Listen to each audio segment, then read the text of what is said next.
যিনি শিক্ষা করেন এবং অপরকে শিক্ষা দেন তিনি উত্তম। উত্তর দিচ্ছে যিনি শিক্ষা করে এবং অপরকে শিক্ষা দেয় তিনি উত্তম।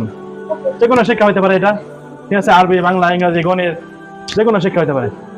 আর উত্তরটা ঠিক হয় কিনা আপনারা জানাবেন। বসো। তারপরে যে কোরআন মাজিদ শিক্ষা করেন এবং অপরকে শিক্ষা দেন সে সর্বোত্তম। রিয়াদ উত্তর দিচ্ছে যিনি কোরআন মাজিদ শিক্ষা করেন এবং অপরকে শিক্ষা দেয় তিনি সর্বোত্তম। বসো।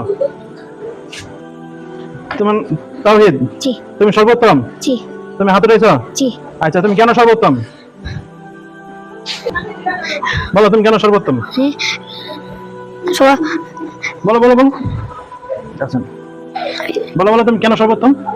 সবার সঙ্গে খেলি,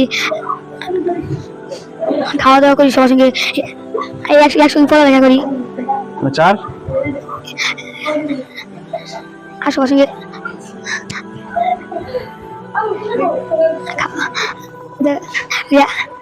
খেলাধুলা করি। প্রিয় বন্ধুরা, ওর নাম তাওহীদ ইসলাম। ও উত্তর দিচ্ছে সবার সাথে খেলাধুলা করে, সবার সাথে খাওয়া দাওয়া করে, সবার সাথে একসাথে থাকে, এই জন্য ও সর্বোত্তম। ওর উত্তরটাও আপনারা দেখেন ঠিক হয়েছে কিনা, ঠিক হলে জানাবেন। জি। তুমি সর্বোত্তম কেন?